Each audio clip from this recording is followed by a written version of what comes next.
Start करते हैं। देखो क्लास, परमुटेशन और कॉम्बिनेशन पे हम पढ़ चुके हैं कि कैसे हम प्रिंसिपल ऑफ काउंटिंग से क्वेश्चन सॉल्व करते हैं। हमने एक्सरसाइज 7.1 प्रिंसिपल ऑफ काउंटिंग से सॉल्व की है, ठीक है। अब इसके बाद हमने सीखा कि फैक्टोरियल नोटेशन क्या होती है। फैक्टोरियल नोटेशन पे बेस्ड एनपीआर का क्या फॉर्मूला होगा, कैसे हम इसको ओपन करेंगे, और एनसीआर का क्या फॉर्मूला होता है, कैसे हम इसको ओपन करेंगे। ये दोनों चीज हम कर चुके हैं। N factorial upon N minus R factorial, ये फॉर्मूला हम पढ़ चुके हैं। NCR N factorial upon R factorial into N minus R factorial. तो ये दोनों फॉर्मूले हम पढ़ चुके हैं। आज हम क्या करने वाले हैं, देखो एक्सरसाइज 7.3 आज हम शुरू करेंगे। उसका इंट्रोडक्शन दे रही हूँ सबसे पहले कि उसमें क्या है। हमने जो क्वेश्चंस प्रिंसिपल ऑफ काउंटिंग से सॉल्व किए थे, अब उसी तरह के परमुटेशन के क्वेश्चंस हम कुछ फॉर्मूले से सॉल्व करेंगे। तो परमुटेशन कॉम्बिनेशन में क्या क्या फॉर्मूले हमें गिवन है, वो सब चीजें आज मैं आपको समझाऊंगी कि वो फॉर्मूले कैसे हैं और कैसे हम उनको क्वेश्चंस के ऊपर डील कर सकते हैं। किसी भी क्वेश्चन को हम फॉर्मूले से कैसे करेंगे और प्रिंसिपल ऑफ काउंटिंग से कैसे करेंगे, हमें दोनों मेथड आने चाहिए। समटाइम्स ऐसा होता है कि फॉर्मूले से सॉल्व करना इजी होता है, प्रिंसिपल ऑफ काउंटिंग नहीं लगाना मुश्किल हो जाता है। कभी कभी प्रिंसिपल ऑफ काउंटिंग लगाना आसान होता है और फॉर्मूला अप्लाई करना मुश्किल होता है। तो किस सिचुएशन में हमें क्या चीज लगानी है, ये हम पर ही डिपेंड करेगा। क्वेश्चन को पढ़ करके हम खुद से देखेंगे कि किस तरह से हम क्वेश्चन में क्या अप्लाई करें। तो सबसे पहले हम ये समझते हैं कि फॉर्मूले हमारे पास हैं क्या क्या और किस किस सिचुएशन में कैसे कैसे फॉर्मूले अप्लाई करने होते हैं। मैंने यहाँ पर 4 थ्योरम्स लिखी हैं। ये 4 थ्योरम्स हैं आपकी परमुटेशन कॉम्बिनेशन में, जिसका प्रूफ हमें नहीं करना है। हमें यहाँ पर इसका हमें प्रूफ नहीं करना है, सिर्फ हमें इसकी स्टेटमेंट को समझना है और देखना है कि ये कैसे होगा, ठीक है। तो अब देखते हैं सबसे पहला क्या है। फर्स्ट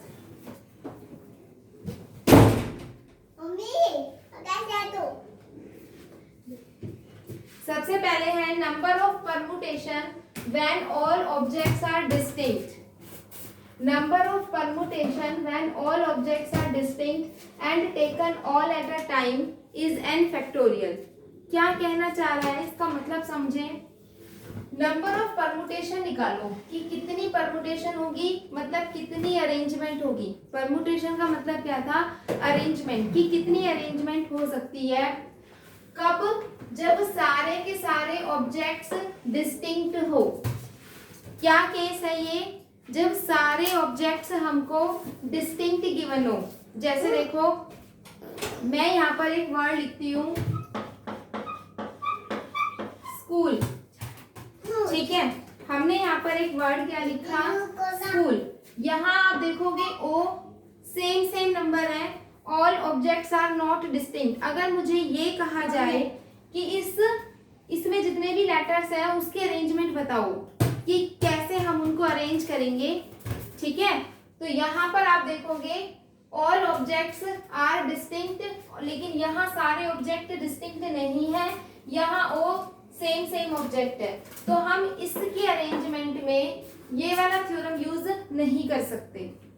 हम कह रहे थे कि स्कूल वर्ड के अंदर आपको डबल ओ नजर आ रहा है, आपको एक ऑब्जेक्ट रिपीट होता हुआ नजर आ रहा है, जबकि फर्स्ट वाली जो थ्योरम है वो ये कहती है कि ऑल ऑब्जेक्ट्स आर डिस्टिंक्ट। इस थ्योरम को अप्लाई करने के लिए सभी ऑब्जेक्ट्स कैसे होने चाहिए, डिस्टिंक्ट होने चाहिए, अलग अलग होने चाहिए। यानी कि इस क्वेश्चन में, यानी कि इस वर्ड की अरेंजमेंट में मैं फर्स्ट थ्योरम का यूज नहीं कर सकती, ठीक है ना, क्योंकि यहाँ पर ऑब्जेक्ट डिस्टिंक्ट नहीं है, ऑब्जेक्ट्स कुछ सेम है।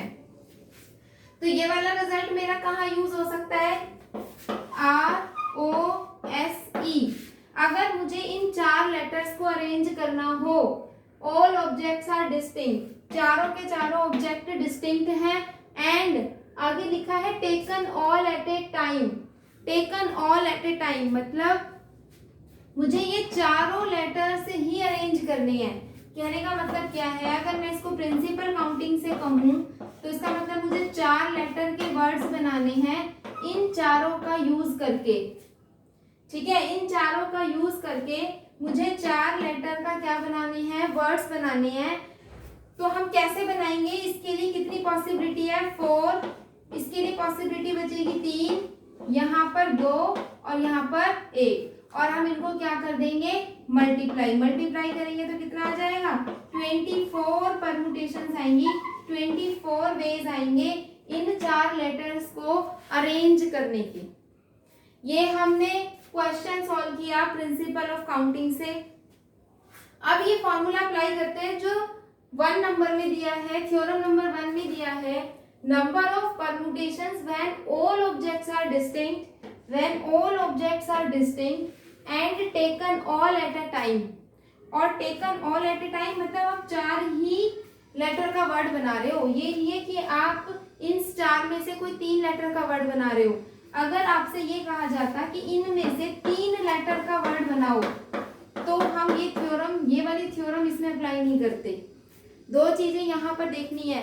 क्या, पहली चीज ऑल ऑब्जेक्ट्स आर डिस्टिंक्ट, सारे ऑब्जेक्ट डिस्टिंक्ट होने चाहिए। दूसरी चीज taken all at a time, चारों वर्ड्स का यूज एक बारी में आपको करना ही करना है। 4 में से 3 नहीं, 4 में से 2 नहीं, 4 में से 4, चारों का यूज करना है। तो उस केस में नंबर ऑफ परमुटेशन होगी मेरी n फैक्टोरियल।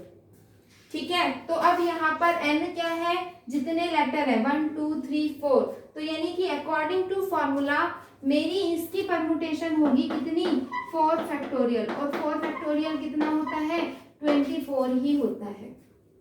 ठीक है, एक बार फिर से देखो, थ्योरम नंबर 1 ये कहती है कि number of permutations when all objects are distinct and taken all at a time is n factorial. कि अगर हम नंबर ऑफ परमुटेशन फाइंड करना चाह रहे हैं, कब, जब सारे ऑब्जेक्ट्स अलग अलग हैं और हम सारे ऑब्जेक्ट को एक ही टाइम में यूज कर रहे हैं, तो उस केस में नंबर ऑफ परमुटेशन निकालने का फॉर्मूला होगा n फैक्टोरियल। हम प्रिंसिपल ऑफ काउंटिंग से करेंगे तो भी वही आएगा। ठीक है, तो ये तो था थ्योरम नंबर 1। अब हम देखते हैं सेकेंड थ्योरम क्या है। सेकेंड थ्योरम को पढ़ते हैं। देखो, नंबर ऑफ परमुटेशन बताओ when all objects are distinct, जब सारे ऑब्जेक्ट डिस्टिंक्ट हैं, and taken R at a time.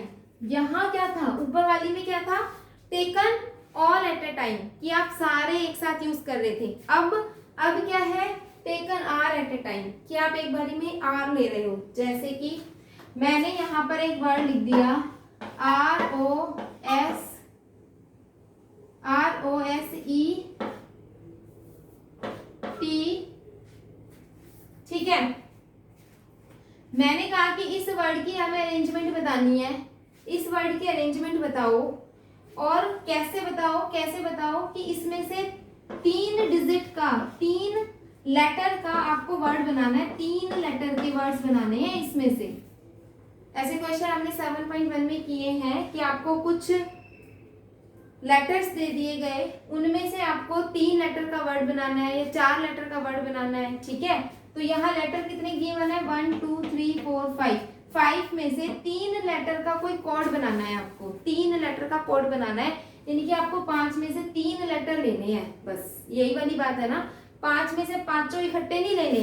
जब 5 में से 5 लेने होंगे तो फर्स्ट वाली थ्योरम है, और जब 5 में से मतलब टोटल में से कुछ लेने होंगे तो हमारी सेकंड वाली थ्योरम है। सेकंड वाली थ्योरम कहती है कि सारे ऑब्जेक्ट डिस्टिंक्ट होने चाहिए और सब में से कुछ लेटर्स लेकर के अरेंजमेंट करनी है। सारे एक बारी में नहीं लेने, उनमें से कुछ लेनी है। जैसे इन 5 में से मैंने कहा 3 लेने हैं, तो अब कैसे करेंगे हम, इसके पास कितनी चॉइस है, 1 2 3 4 5 चॉइसेस, इसके पास 4 और इसके पास 3, तो मेरे पास आंसर कितना आ गया, 60। इसके 60 वेज होंगे कि 3 डिजिट के नंबर 3 डिजिट के नंबर नहीं, सॉरी, 3 लेटर का वर्ड हम बना सकें, इन लेटर्स का यूज करके ऐसे कितने लेटर्स, ऐसे कितने वर्ड हम बना सकते हैं, 60। ये था हमारा प्रिंसिपल ऑफ काउंटिंग से जो हमने 7.1 में किया था। अब हम किस मेथड से करना चाहते हैं, थ्योरम वाले मेथड से, फॉर्मूले से करना चाहते हैं। फॉर्मूला ये कहता है कि number of permutation when all objects are distinct and taken R at a time. सारे ऑब्जेक्ट डिस्टिंक्ट है, सारे ऑब्जेक्ट डिस्टिंक्ट है, taken R at a time, और आप इनमें से कुछ ले रहे हो, कुछ कितने, जितने क्वेश्चन में कहे गए हैं, सपोज आर कहे गए हैं और टोटल थे n, तो फॉर्मूला होगा इसका NPR। NPR जब हमने ऐसे क्वेश्चन किए थे तो वहां हमने एक चीज देखी थी कि रिपीटिशन अलाउड होती है या रिपीटिशन अलाउड नहीं होती है ना। ऐसे वाले क्वेश्चन में हम ये देखते थे कि रिपीटिशन अलाउड, RA मतलब रिपीटिशन अलाउड है या रिपीटिशन नॉट अलाउड, या रिपीटिशन अलाउड नहीं है।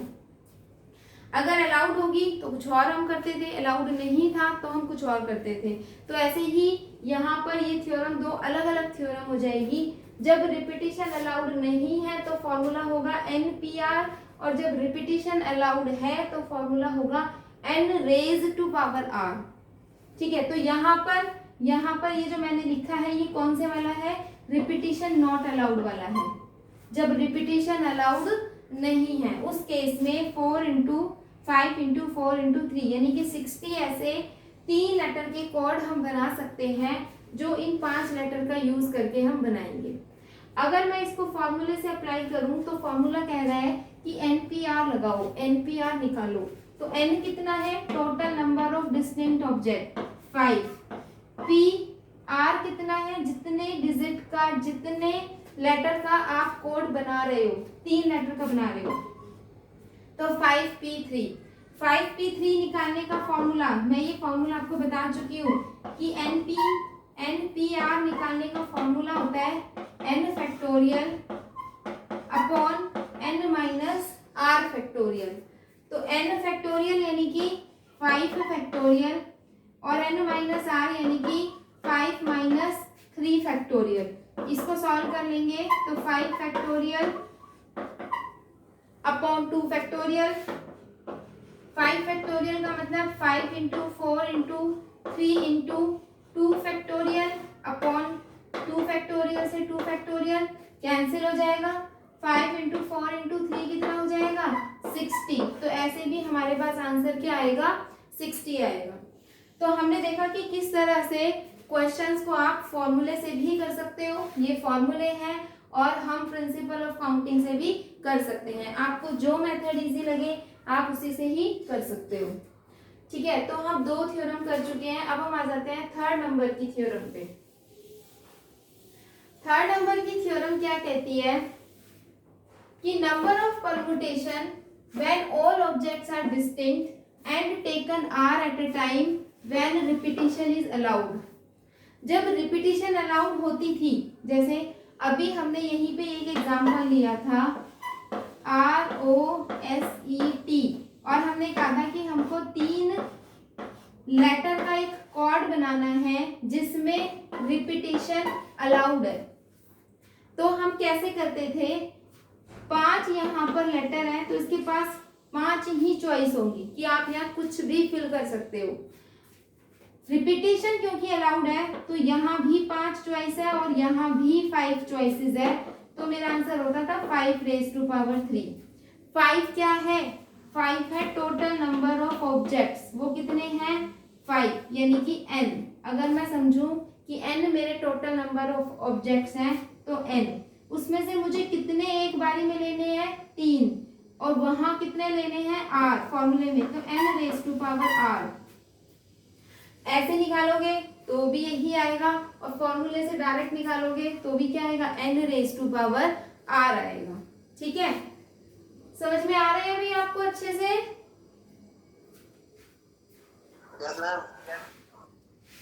भाई सबको समझ में आ रहा है, नहीं आ रहा है? आ रहा है। आ रहा है, ठीक है। तो नेक्स्ट देखते हैं। नेक्स्ट हमारे पास 4th फोर्थ नंबर में क्या है, अब फोर्थ नंबर में देखो, अभी तक हमने जो 3 थ्योरम पढ़ी हैं उनमें देखो यहाँ तक की चीज सेम थी, यहाँ तक की चीज क्या, number of permutation when all objects are distinct, number of permutation when all objects are distinct, number of permutation when all objects are distinct. यानी कि अभी तक हम सिर्फ उनकी परमुटेशन कर रहे थे जब ऑब्जेक्ट्स डिस्टिंक्ट थे, ठीक है। अब उसमें से क्या क्या केस हमने बनाए जब ऑब्जेक्ट डिस्टिंक्ट है, पहले हमने कहा कि सारे के सारे एक साथ ले तो क्या परमुटेशन होगी, फिर दूसरे में हमने कहा कि सारे ना ले, उनमें से कुछ लेके परमुटेशन बनाए तो क्या होगी। अब जब कुछ लेके परमुटेशन बना रहे हैं तो भी 2 केस बन रहे हैं कि रिपीटिशन अलाउ कर रहे हैं या रिपीटिशन अलाउ नहीं कर रहे हैं, ठीक है। तो देखो अगर मैं इसको एक चार्ट बनाती हूँ इसका, तो हम कैसे चार्ट बनाएंगे, हम क्या कह रहे हैं, हम कह रहे हैं कि ऑब्जेक्ट्स, जो हमारे पास ऑब्जेक्ट्स हैं वो 2 तरह के हो सकते हैं कि सभी ऑब्जेक्ट्स ऑल डिस्टिंक्ट, ठीक है, या फिर ऑल नॉट डिस्टिंक्ट, या तो सारे ऑब्जेक्ट अलग अलग होंगे या फिर सारे ऑब्जेक्ट अलग अलग नहीं होंगे, उनमें से कुछ सेम होंगे, ठीक है। ऑब्जेक्ट है, 2 तरह के ऑब्जेक्ट हो सकते हैं, सारे अलग अलग हो सकते हैं या फिर उनमें से हो सकता है कुछ सेम हो।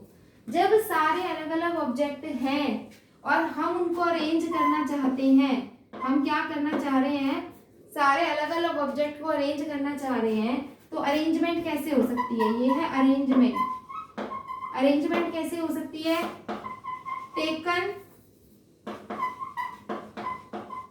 Taken all at a time, कि आप सारे के सारे एक ही साथ ले लो, या फिर आप क्या कह रहे हो, taken R at a time, कि आप एक बारी में आर ही ऑब्जेक्ट ले रहे हो, ठीक है।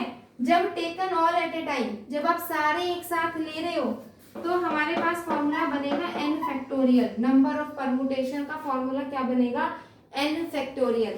लेकिन अगर आप सारे ना लेके n में से कुछ r ऑब्जेक्ट लेके अरेंजमेंट कर रहे हो, ठीक है, तो उस केस में भी 2 केसेस आएंगे। हमें चेक करना पड़ेगा कि रिपीटिशन अलाउड है या रिपीटिशन अलाउड नहीं है। तो हम यहाँ क्या देखेंगे कि रिपीटिशन अलाउड है या रिपीटिशन नॉट अलाउड, या रिपीटिशन अलाउड नहीं है। अगर मेरे पास रिपीटिशन अलाउड है तो फॉर्मूला बनेगा n raise to power r। अगर रिपीटिशन अलाउड नहीं है तो मेरे पास फॉर्मूला बनेगा NPR। ये बात समझ में आ गई है बहुत अच्छी तरीके से। आगे हम देखते हैं, अब वो वाला केस अब हम ले रहे हैं जब ऑब्जेक्ट मेरे पास अलग अलग नहीं है, ठीक है। जैसे मैंने एक एग्जांपल उठाया था स्कूल, इसमें मैंने देखो डबल ओ, इसमें क्या था हमारे पास डबल ओ, डिस्टिंक्ट सारे बराबर नहीं थे, क्या था यहाँ पर आपको डबल ओ नजर आ रहा है ना। तो सारे ऑब्जेक्ट डिस्टिंक्ट नहीं है, कुछ इसमें सेम है। जब सारे ऑब्जेक्ट डिस्टिंक्ट ना हो तो उसके लिए फोर्थ वाला थ्योरम है। फोर्थ थ्योरम क्या कहता है कि नंबर ऑफ परमुटेशन निकालो when all objects are not distinct, जब सारे ऑब्जेक्ट डिस्टिंक्ट ना हो, लेकिन taken all at a time, लेकिन आप यूज सारे कर रहे हो एक साथ, taken all at a time, आप सारे एक साथ यूज कर रहे हो, ठीक है। आपके पास टोटल ऑब्जेक्ट तो कितने हैं, उसमें n है, जिसमें से r ऑब्जेक्ट एक जैसे हैं और मान लो कोई t ऑब्जेक्ट है वो कोई दूसरी तरह के हैं लेकिन एक जैसे हैं, मतलब r ऑब्जेक्ट्स एक जैसे हैं और t कुछ और हैं जो एक जैसे हैं। यहाँ तो जैसे मैंने कहा कि o एक जैसे हैं, ठीक है। तो उस केस में क्या फॉर्मूला होगा, n factorial upon r factorial into t factorial. अगर मान लो कुछ और भी होते एक जैसे तो वो भी नीचे आ जाते, उसका भी फैक्टोरियल आ जाता, ठीक है। तो इस फॉर्मूले से ये वाला क्वेश्चन अगर हम करें तो क्या होगा, देखो इस फॉर्मूले से हम ये वाला क्वेश्चन करते हैं तो हम क्या कह रहे हैं, n फैक्टोरियल 1 2 3 4 5 6, तो यानी कि टोटल ऑब्जेक्ट कितना है 6 लेटर्स है, 6 लेटर्स को अरेंज करना है, तो 6 फैक्टोरियल। अपॉन में वो जो सेम एक जैसे हैं वो कितने हैं, सिर्फ 2 ही हैं एक जैसे बस, तो नीचे आ जाएगा 2 फैक्टोरियल, और कुछ भी सेम नहीं है, बाकी सब अलग है। तो इसको सॉल्व कर लो। इसको सॉल्व कैसे करेंगे, 6 into 5 into 4 into 3 into 2 factorial upon 2 factorial से 2 फैक्टोरियल कैंसिल हो जाएगा। इसको मल्टीप्लाई कर लो, 5 4 जा कितना होता है 20 और 6 3 जा कितना होता है 18, तो 360। इसका आंसर आ जाएगा 360 अरेंजमेंट हो सकती है इस वर्ल्ड स्कूल की। क्या आपको समझ में आई है ये बात? ठीक है, तो हमने क्या देखा, जब ऑल ऑब्जेक्ट्स हमारे पास डिस्टिंक्ट नहीं है तो उस केस में हमारे पास क्या फॉर्मूला होगा, n factorial upon r factorial into t factorial. n क्या होते हैं, टोटल नंबर ऑफ ऑब्जेक्ट्स होते हैं। r क्या होते हैं, r होते हैं जैसे मान लो कोई 3 चीजें एक जैसी हैं तो r हमारे पास 3 है। फिर और कोई 2 लेटर और हैं जो एक जैसे हैं तो वो हमारे पास t है।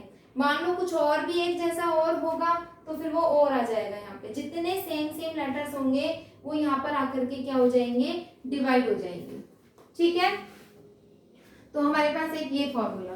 तो ये हमारा पूरा इंट्रोडक्शन है एक्सरसाइज 7.3 के लिए। अब हम सॉल्व कर सकते हैं एक्सरसाइज 7.3। तो करते हैं स्टार्ट एक्सरसाइज। ठीक है, नोट करना है तो आप कर सकते हो, नोट करना है आपको।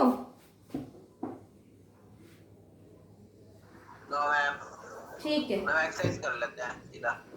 चलो एक्सरसाइज स्टार्ट करते हैं फिर।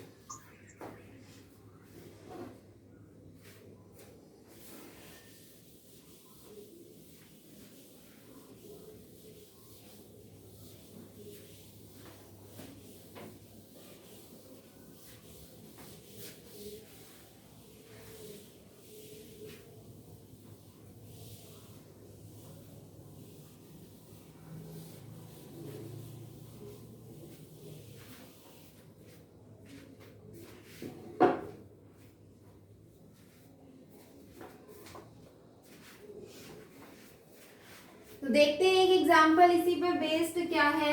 क्वेश्चन कुछ ऐसा है, find the number of permutation, find the number of permutation of the letter of word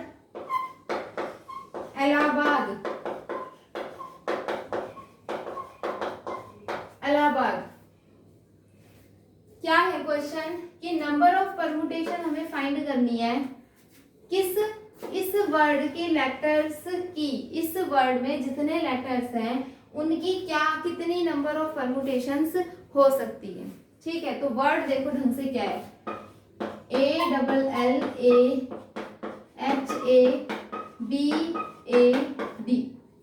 अब यहाँ पर कहीं कुछ नहीं लिखा कि आपको कितने ऑब्जेक्ट लेने हैं। इसका मतलब सारे ऑब्जेक्ट आपको एक साथ लेने हैं, taken all at a time. ठीक है, यहाँ taken R at a time वाला कोई केस है ही नहीं, क्योंकि क्वेश्चन में ऐसा कुछ गिवन ही नहीं है। सीधा है नंबर ऑफ परमुटेशन निकालो इस पूरे वर्ड से जितने भी होंगी, तो taken all at a time. Repetition non repetition का कॉन्सेप्ट क्यों नहीं होगा, आप देख सकते हो 2 एल आ रहे हैं। ठीक है, इसमें 4 ए आ रहे हैं। भाई मुझे तो सारे वर्ड्स यूज करने हैं ना, सारे ही यूज करने हैं। जितने ए हैं सारे यूज करूंगी, जितने एल हैं सारे यूज करूंगी, तो रिपीटिशन तो हम कह ही नहीं सकते, रिपीट तो हो ही रहे हैं। ठीक है, डिस्टिंक्ट तो है ही नहीं ना लेटर्स, तो इसलिए यहाँ रिपीटिशन अलाउड और नॉट अलाउड वाला भी कोई केस नहीं है। यहाँ कौन से वाला फॉर्मूला लगेगा, लास्ट वाला फॉर्मूला लगेगा, जब हमारे पास सारे ऑब्जेक्ट डिस्टिंक्ट नहीं होते हैं। उस केस में हमने क्या फॉर्मूला पढ़ा था, n factorial upon r factorial into t factorial, इस तरह से। तो n क्या था, n था टोटल नंबर ऑफ ऑब्जेक्ट, ये कितने हैं तो काउंट कर लेते हैं 1 2 3 4 5 6 7 8 9। ठीक है, तो ये कितना हो जाएगा 9 फैक्टोरियल अपॉन r क्या था यहाँ पर, इस r का क्या मतलब था, इसका मतलब है कि जो लेटर बार बार रिपीट हो रहा है वो कितनी बार हो रहा है। जैसे ए कितनी बार रिपीट हो रहा है, 1 2 3 4, तो यहाँ आ जाएगा 4 फैक्टोरियल। क्या कुछ और भी है जो बार बार रिपीट हो रहा है, वो है एल, कितनी बार रिपीट हो रहा है, 1 2, तो यहाँ आ जाएगा 2 फैक्टोरियल। क्या कुछ और भी है जो रिपीट हो रहा है, और कुछ यहाँ पर रिपीट नहीं हो रहा है। ठीक है, इसको सिंप्लीफाई कर लेंगे, 9 into 8 into 7 6 5 4 factorial upon 4 factorial into 2 into 1। 4 factorial से 4 फैक्टोरियल कट कर दो, यहाँ से इसको कट कर दो, ये जो बच गया इनको मल्टीप्लाई कर लो, आंसर आ जाएगा। समझ में आ गया होगा। ठीक है, मल्टीप्लाई कर लेंगे किस किस को, 9 मल्टीप्लाई 4 मल्टीप्लाई 7 मल्टीप्लाई 6 मल्टीप्लाई 5, इसको जो भी मल्टीप्लाई करके आएगा वही हमारा क्या होगा, आंसर होगा। तो नेक्स्ट क्वेश्चन पे देखते हैं। नेक्स्ट क्वेश्चन क्या है, how many 4 digit number can be formed. कितने डिजिट का नंबर फॉर्म करना है हमको, 4 डिजिट नंबर, हमको 4 डिजिट का नंबर बनाना है। ठीक है, यूजिंग द डिजिट्स 1 to 9। किन डिजिट्स का यूज करना है, 1 2 3 से लेकर के कहाँ तक, 9 तक, इन सभी डिजिट्स का हमें यूज करना है। If repetition of digit is not allowed, repetition is not allowed, हमें और क्या गिवन है, RNA गिवन है, रिपीटिशन नॉट अलाउड। 3 इंफॉर्मेशन मुझे क्वेश्चन में गिवन है कि 4 डिजिट का नंबर फॉर्म करो, इन 9 डिजिट्स का यूज करना है और रिपीटिशन अलाउड नहीं है। तो ये कौन से वाला केस हुआ, ये हुआ n ऑब्जेक्ट में से, टोटल ऑब्जेक्ट है n, उसमें से आपको r लेने हैं और रिपीटिशन अलाउड नहीं है। ठीक है, तो उस केस में क्या हुआ, उस केस में नंबर ऑफ परमुटेशन का क्या फॉर्मूला था, number of permutation is equal to total object में से कितने लेने हैं आपको, r अरेंजमेंट करनी है, NPR, when repetition is not allowed. और जब रिपीटिशन अलाउड थी तो क्या फॉर्मूला था, n raise to power r, तो यहाँ रिपीटिशन नॉट अलाउड है तो NPR। ठीक है, तो फॉर्मूले से करा रही हूँ। अभी सारे क्वेश्चन आप अपने मेथड से भी कर सकते हो, जैसे हमने 7.1 में किया था प्रिंसिपल ऑफ काउंटिंग से। अब ये किससे करा रही हूँ मैं, फॉर्मूले से। तो NPR, n हमारे पास क्या है, टोटल नंबर ऑफ ऑब्जेक्ट्स, और वो कितने हैं, 9। PR क्या है, जितने डिजिट्स आपको लेने हैं एक साथ, 4, तो 9 माइनस 4 फैक्टोरियल आएगा। ठीक है ना, नंबर ऑफ परमुटेशन क्या होगा, NPR is equal to 9P4, यानी कि 9 फैक्टोरियल, 9 माइनस 4 फैक्टोरियल, तो ये 9 फैक्टोरियल अपॉन 5 फैक्टोरियल। इसको सॉल्व करेंगे और यही क्या आएगा, आंसर आएगा। ठीक है, नेक्स्ट देखते हैं अभी नेक्स्ट क्वेश्चन।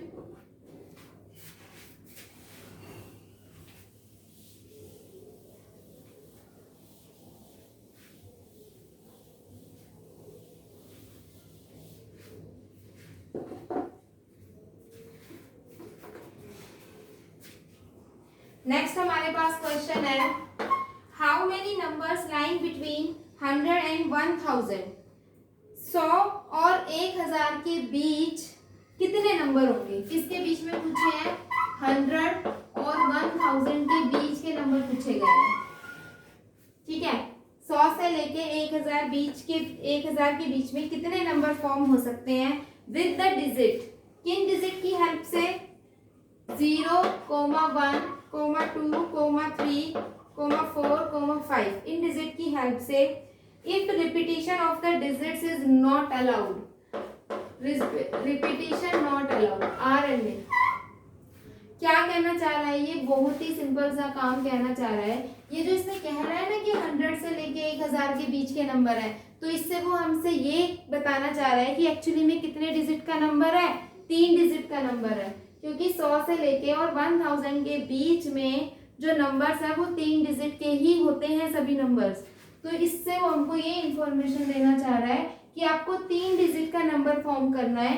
कितने टोटल ऑब्जेक्ट्स हैं, 6 ऑब्जेक्ट्स हैं।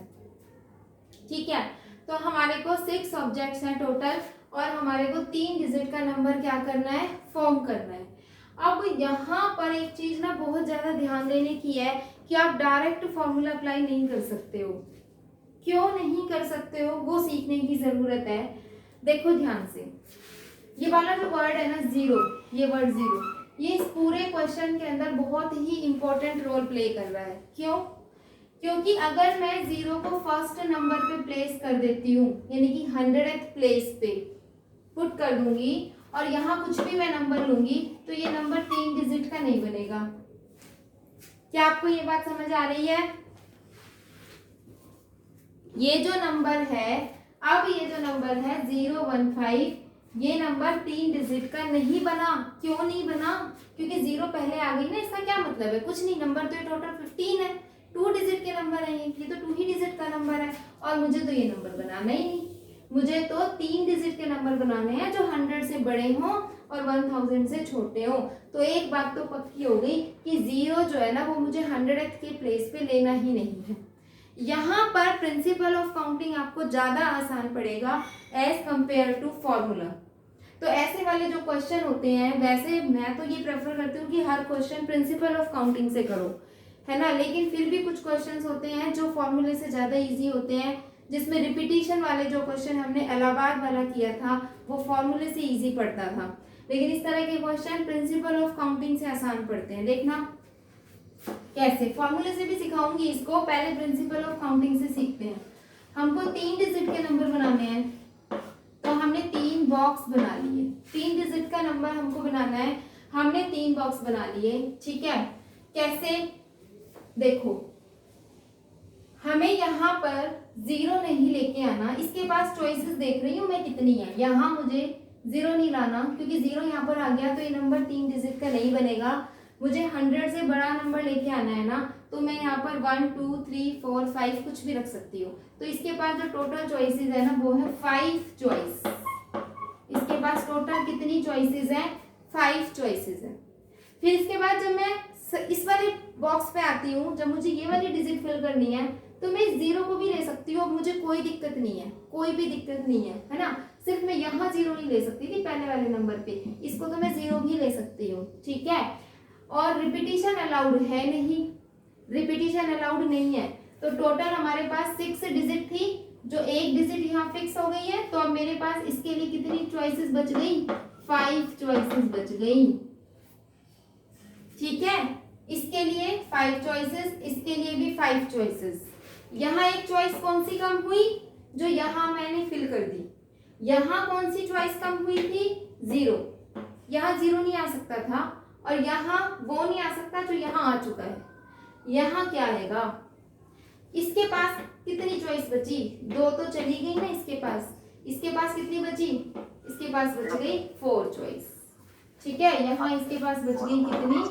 4 चॉइसेस। अब हमें इनको क्या कर देना है? मल्टीप्लाई, ठीक है। इनको अब हम क्या कर देंगे? मल्टीप्लाई। तो कितना आ जाएगा? 100। तो ये 100 आंसर आ जाएगा।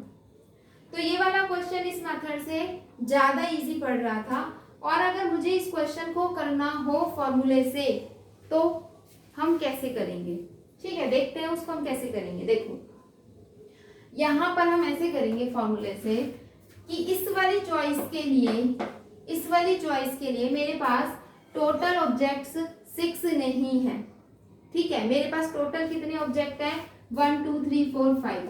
तो 5 में से मुझे एक ही लेना है, टेकन 1 एट ए टाइम। 5 में से मेरे को कोई एक लेना है, taken total object 5, taken 1 at a time. Formula होता है 5p1 when repetition is not allowed, ठीक है। मल्टीप्लाई क्यों कर रहे हैं? क्योंकि हमें ये तीनों चीजें लेनी है, तीनों नंबर्स लेंगे, तीनों डिजिट लेंगे, तभी वो 3 डिजिट का नंबर फॉर्म होगा, ठीक है। मल्टीप्लाई। अब इन दोनों को मुझे लेना है, इन दोनों को, और मेरे पास टोटल कितनी चॉइस बची? भाई एक तो यहाँ ऑक्यूपाई हो गई, कितनी बच गई? 5। तो अब मुझे क्या करना है? 5 में से टेकन 2 एट अ टाइम, 2 एक बारी में लेना है। इसको आप सॉल्व करोगे, इसको सॉल्व करोगे तो आंसर क्या आएगा? 100 आएगा। तो ये तो था जो मैंने फॉर्मूले से किया और जो मैंने प्रिंसिपल ऑफ काउंटिंग से किया। ठीक है, अब इस केस में इस फॉर्मूले को हर बच्चा नहीं समझ पाता और ये बड़े आराम से समझ में आ जाता है। तो आपको जो भी समझ में आए आप उसको फॉलो कर सकते हो। इसके बाद देखते हैं नेक्स्ट क्वेश्चन क्या है।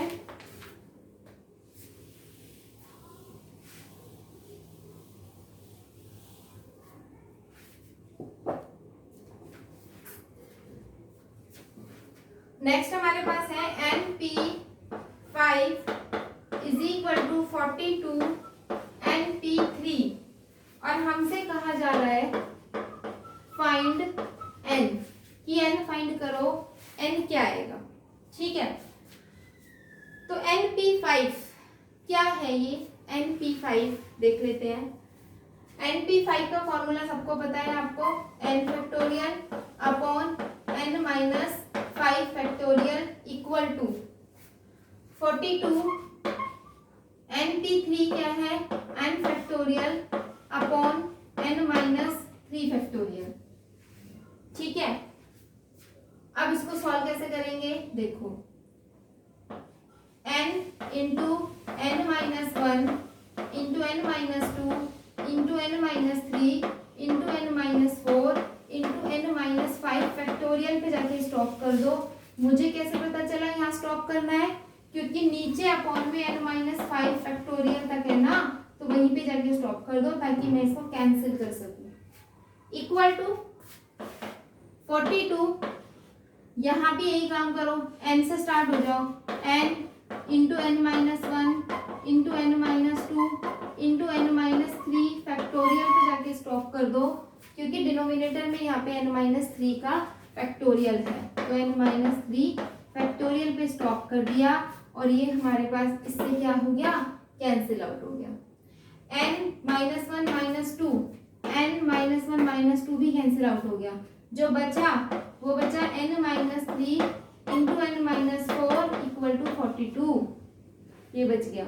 इसको सॉल्व कर लेंगे तो n square minus 7n plus में 12 इक्वल टू 42, तो n स्क्वायर माइनस 7n और माइनस कितना आ जाएगा, ये 30 इक्वल टू 0। तो यहाँ से n square minus 10n plus 3n minus 30 equal to 0, n minus 10 plus 3 into n minus 10 equal to 0। तो n की वैल्यू 10 आ गई और माइनस 3 आ गई।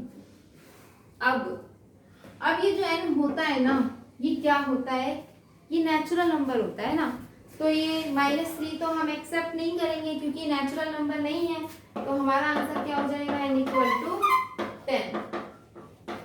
क्या आपको ये क्वेश्चन समझ में आ गया है? सभी को क्वेश्चन कंप्लीट हो चुका है। ठीक है।